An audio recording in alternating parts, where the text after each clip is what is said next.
Okay, this video is about unbalanced forces and torques, okay? And the next video will be about balanced forces and torque. So today we're going to focus on Newton's second law, specifically when there is a non-zero resultant force situation, okay? So from our definition, right, we know that force is equal to P over dt, okay? And because P is equal to mv, as I've shown you before in the previous video, if m is constant, we can take out the m from the differential and you will have m dv dt, and dv dt is a. So you get F equal to ma lah, the familiar equation. But if m is not constant, your F will now, and v is constant by the way. So now you can take out the constant, which is v, and what is left inside, it's dm dt. Okay, rate of change of mass. But of course, some of you might already be thinking, oh no, miss, if 2 also not constant, how? I use the chain rule, lor.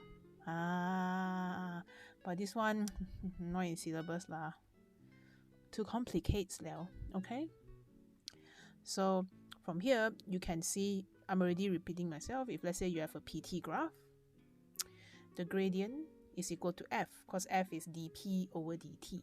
And if you have a FT graph, let's say like this, the area will be equal to the impulse or the change in momentum. Impulse is the change in momentum, it's the same thing. Okay, so then this would just be the change in momentum in the time interval delta t. Okay, so we're going to look at non-zero resultant force in a few cases. I'm going to start off by looking at the graph. So 10 Newton acts in 2 seconds. So you just look for the one with the gradient of 10 Newton lah. Okay. So the answer would obviously be B. Again, the positive negative sign is direction. You can omit it if it's not relevant. Okay, so read the question. This one says that water is pumped up through a hose at the rate of 90 kg per minute. This is dm dt law. And it emerges from the hose pipe horizontally with a speed of 20 meters per second. Alright, so what's the force required to prevent the hose from moving backwards? So to find the force, we will use dp dt. So once again, I'm repeating the differential. Plucking out the v, because v is constant, the speed is 20. And dm dt here is 90 kg per minute. So please convert to SI, okay? This will become 90 over 60. And this would be about 30 newtons. Alright, to hold it in place. Now this is an example of a pulley. Now whenever you have a pulley system like this, my suggestion is to straighten the line. Okay, so you got a 2 kg and a 1 kg hung this way. And the reason why we straighten the line is because the acceleration of the 2 kg and the acceleration of the 1 kg is not in the same line. So when you want to use F equal to ma, it's very complicated because your F have to be on the same line. So I suggest you straighten it so that your A, because F have to follow A one. So this is so that your A is straight in this direction. Okay, so now you're asked to find the speed when it hits the ground. I'm just going to label the forces. So obviously there's tension in the string. This is an action-reaction pair, and both are now accelerating towards your right. Okay, obviously we have 1g here, mg, which is 1g of the 1 kg. There is no mg for 2 kg because that mg is 90 degree to acceleration, so we omit. So we can use net force is equal to ma, and your net force will be 1g plus t minus t. Your t will cancel out. Okay, and because the entire system moved together, so you will total up the masses and you will get A is equal to 1/3 of g. So if you could be thinking, okay, let's use some equation of motion. Since I'm taking downward as positive, so if in the free body diagram to the right will be positive, and your A would be positive 1/3 g. Your initial speed is 0, you don't know the time, and you will fall through a height of positive 0.5. Okay, so we'll use the equation without t, which is v squared is equal to u squared plus 2as. So I'm going to sub the values in. A is 9.81 divided by 3, G over 3, and your displacement is 0.5, not 5. I will change it eventually. Okay, so we'll put it in. If you ask me how I know I'm wrong, well, A, there's no answer there. But the main reason is because, oi, the answer also make no sense lah, too big already. It's only half a meter, it shouldn't achieve such a high speed. Anyway, check your substitution. And this, I think, will give you 1.8. Okay. Alright, so there's actually a second method here. You could be thinking, can't we use conservation of energy? Can. You can take the change in KE is the change in GPE, so half mv square is equal to mg delta h. But you have to be a bit careful because the mass for KE is 3 kg, 2 plus 1, but the mass for the change in GPE is only 1 kg. You might be thinking, hey, why the mass is not the same? Well, because both masses will move, but only 1 kg will suffer a drop in GPE. Only 1 kg will have a decrease in GPE. That's why the change in GPE for M, we use 1 kg, but the change in KE, we use 3 kg because when they move together. But when they drop, only 1 kg will drop. Alright, so if you do this, and I think you can tell from the calculation that the answer will be the same. Can because you bring 3 over 2 v square one side, then it becomes 2 over 3. So there are two ways. You could use kinematics by calculating the acceleration. Okay, or you could use conservation of energy to calculate the final speed after dropping 0.5 meter. Okay. So in this situation, you have a hand supporting a mass. Okay, and on 2 Newton meters that is hung probably from a retort stand or a wall or something lah. So as usual, now you see a case of 3 forces. Resolving should already naturally come to you. Okay, so I'm going to resolve the tension on the Newton meter on the left and the Newton meter on the right with different colors. Okay, so you can see this is 3 Newton because of the number 3 here. So this would be 3 cos 53 because the angle is right beside it. And this is 4 Newton, so this is 4 cos 37. Okay, for completion's sake, you could resolve the other component as well if you really want to. But I'm just going to draw the other forces for now because they are looking for vertical acceleration. So I only concern myself with vertical force. So you have a downward force of weight, which is 12 Newton. I don't expect these 3 forces. I don't expect the 3 of them to be in equilibrium. How I know? Because the hand is there, the hand is supporting. So these 3 forces are not in equilibrium. But we can calculate the vertical net force. Okay, so 4 cos 37 plus 3 cos 53 minus 12. This would be your net force. Alright, so when you remove your hand, you remove the normal force that keeps it in equilibrium. In fact, this is the normal force that keeps it in equilibrium because the resultant force is pointing downwards.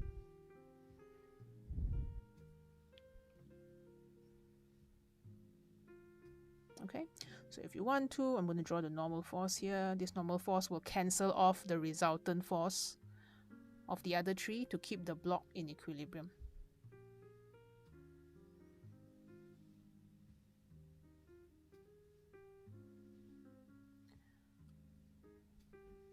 Okay, so then I can use sigma F is equal to ma. I'll slot in the vertical resultant force. The mass of the block is 1.2 kg.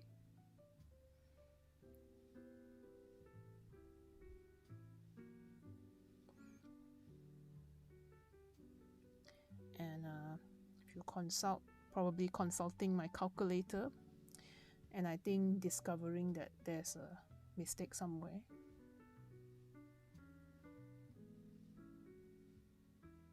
There we go. So this is 7 Newton. Probably pressed wrongly. Normally I record these videos quite late, guys. So brain probably not very much in working order. So now you have the acceleration as 5.8 meter per second square. Okay. So yeah, that normal force is also 7 Newton. Okay. So you remove the hand, you remove the normal force, the whole system accelerates downwards. So now you have a lorry, 20,000 kilograms, and you have a resultant force acting on it. It accelerates in this much at this much of time. What's the value of F? This is just a straightforward substitution situation. Change in momentum. You have the initial speed and the final speed over time taken, which is 300 seconds.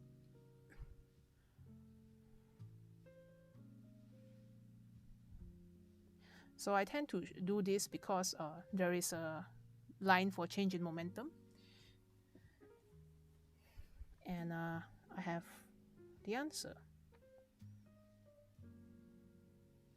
Okay, so in this case, you have a lift and an elevator. You are given the mass of all these people, all these things. And what is the magnitude of acceleration of the car when carrying just one passenger? So I'm going to once again label all the forces on the pulley system. The lift is just a giant pulley.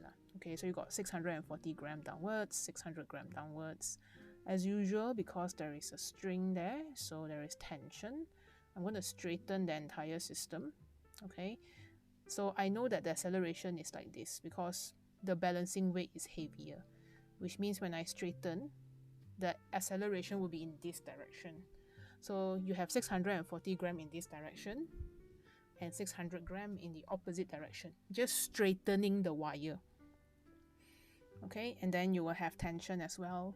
As usual, they cancel out, so I'm just going to take the whole thing. I probably should also do a discussion on how to find that tension. Basically, what you do is you just draw the free body diagram and F equal to MA one side. But anyway, applying F is equal to MA, where you have 640 minus 600. And then the combination of the masses would be 1240 because you have the car, the weight, and the passenger. Add all three together. Okay? They move together, you have to add together. Okay. Question 10 I'm going to skip is a regular conservation of momentum. The other box XY1 I already discussed. So I'm now going to look at this spring. This spring is very similar to remove the hand situation. But right now I'm going to label all the forces on the system. You have the tension in the spring. I'm going to call this probably TS later. You also have the weight of the 0.2 kg and the weight of the 0.1 kg.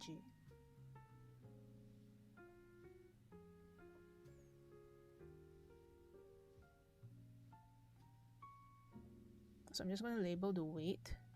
You notice that I almost immediately will write G there to remind myself to multiply 9.81.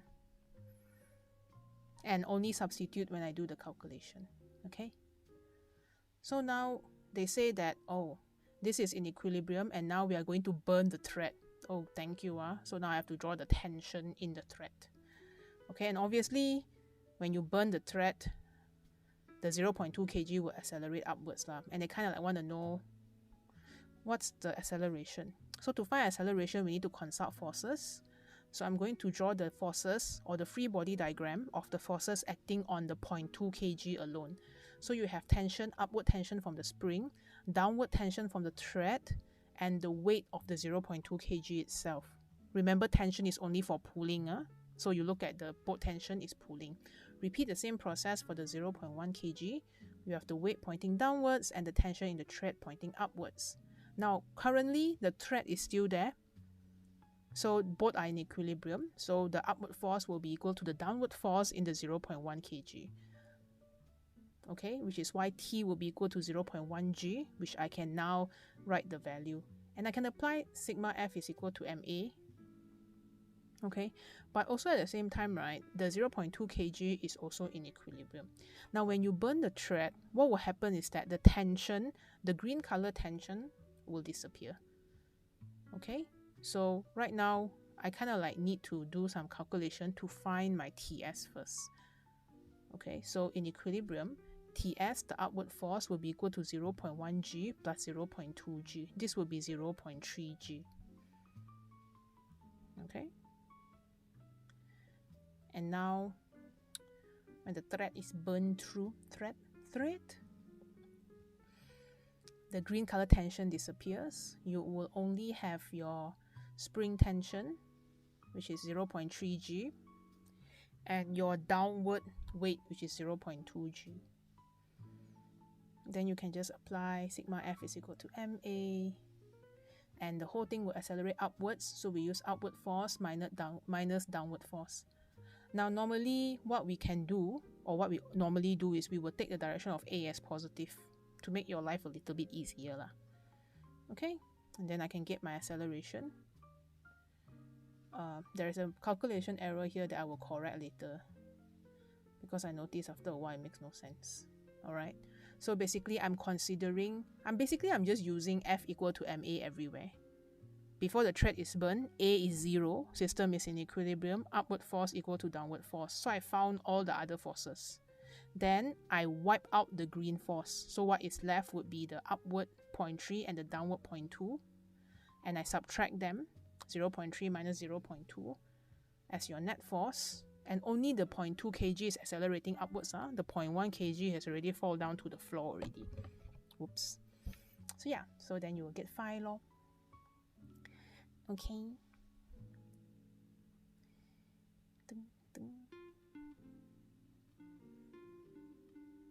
Alright, so you might think it's a lot of work for an objective question, but not all objective questions so long-winded lah. Alright, anyway, this is a man standing on a platform attached to a flexible pipe, and we pump water through, and he remains at a constant height. So the platform will push the water down. So the water will push the platform up. That's why the man can stay there on the platform.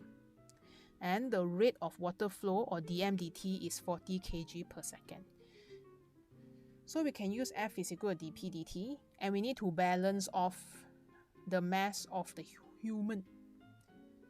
Okay, so I'm just going to repeat the same process again, where I take out the V. This M here is the water. That M on the other side is the man plus the platform that the water is trying to support. Okay, because the momentum of the water is changing. Momentum of the man is not changing. So I'm going to substitute the mass of the man inside. Okay, I'm looking for the speed of the water, but I know that the water is flowing at 40 kg for every 1 second. So I take 40 divided by 1 and times V. That's a lot of water, by the way. Okay, so that's about 24 meters per second. So this kind of like variable mass one normally have a constant speed. Oh look, another pulley. Step 1, straighten. Step 2, label acceleration. Step 3, label forces. So you have capital MG this side. Yep, capital MG on the other side. And if you feel fancy, you can put the tension in. Okay, so now you want to find A, sigma F equal MA.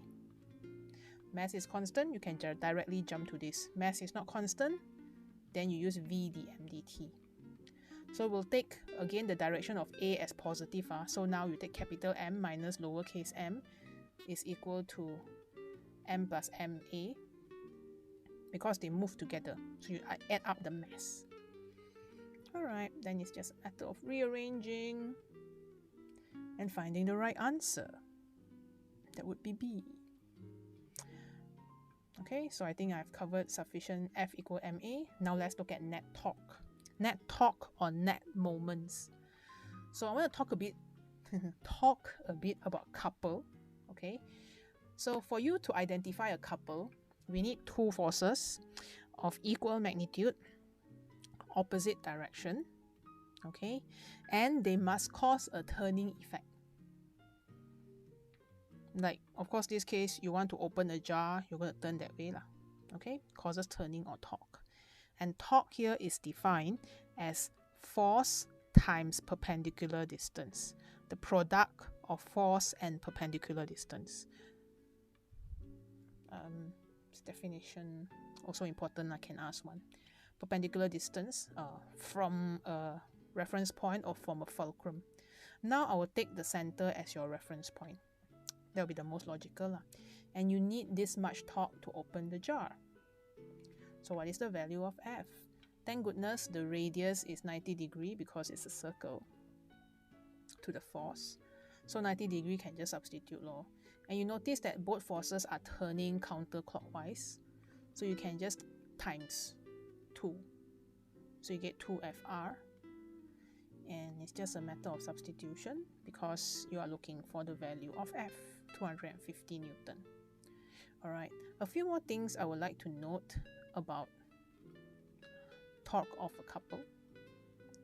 This one would be F times D, but this D here is the distance between both forces.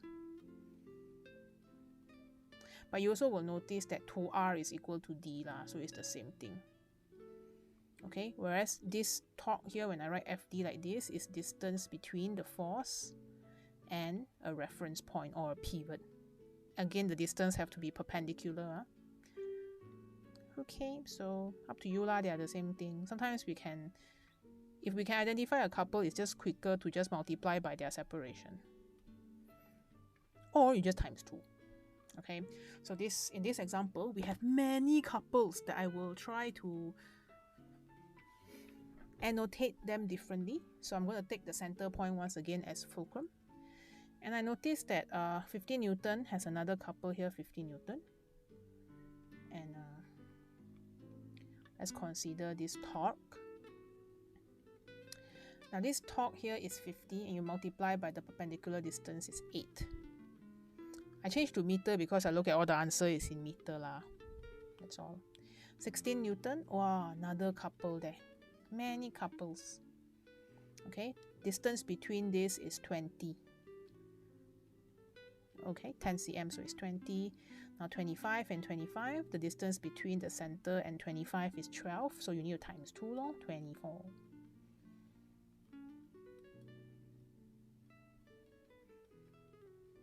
Alright, so all of this will cause the entire object to rotate counterclockwise. I wrote wrongly.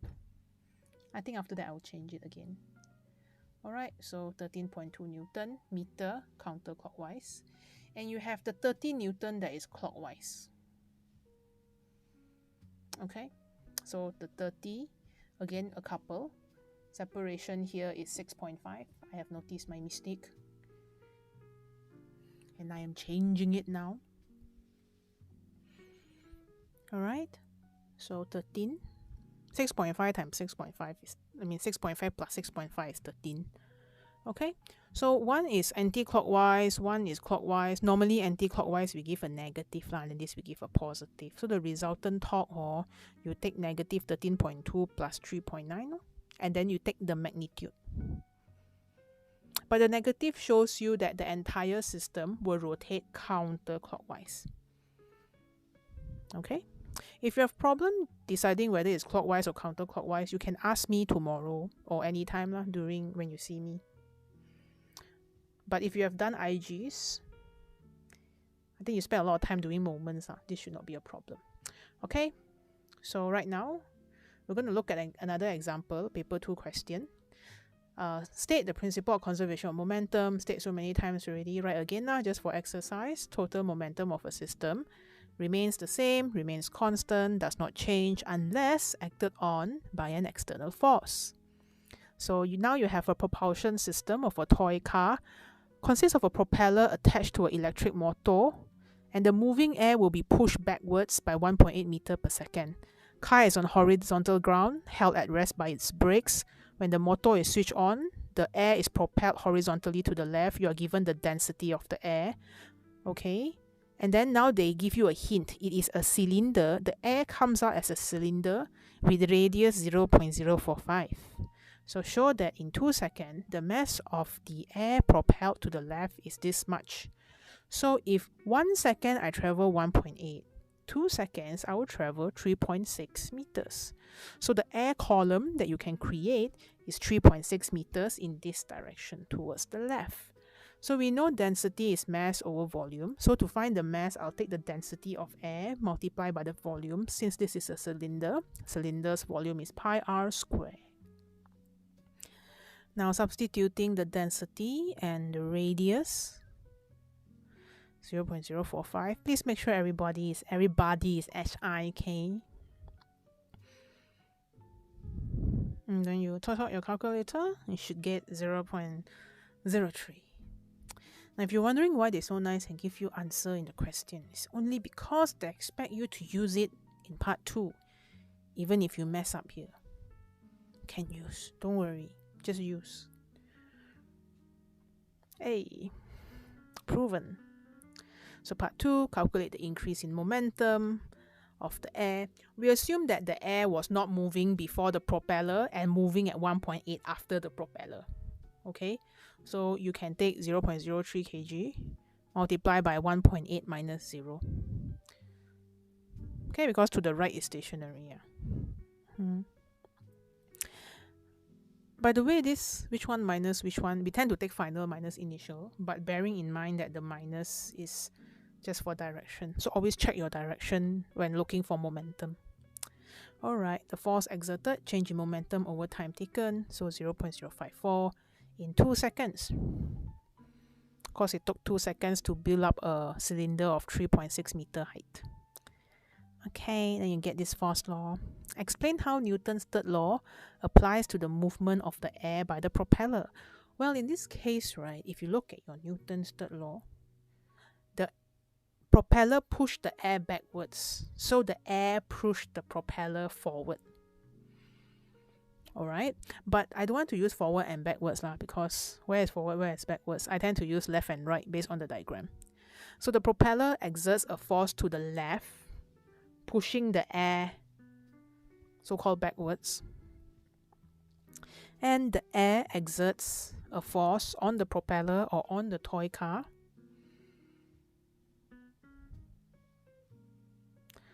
to the right. So you're gonna so what happens now is the air will be pushed this way, the propeller push the air this way, air push the propeller this way.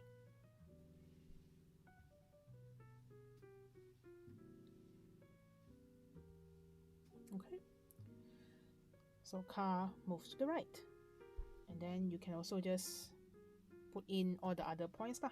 Both forces are equal in magnitude, and they are also the same type of force lah.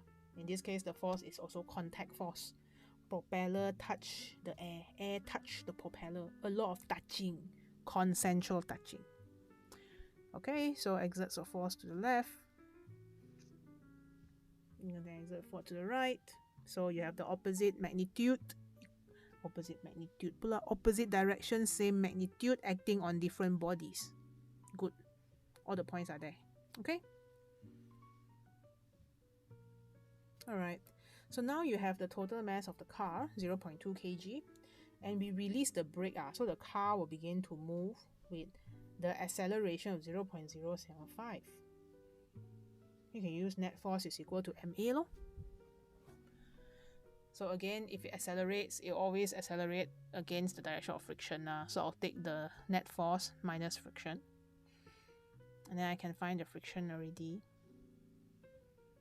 Now this one is only initial, because we know the faster the car moves, the larger the frictional force will be, because you will have a larger drag force. Okay, but this one they didn't ask lah. Okay, I think that's the end of the video. I will see you in the next one, where we will talk about equilibrium. Okay, so when your net force and your net torque is 0. See you then.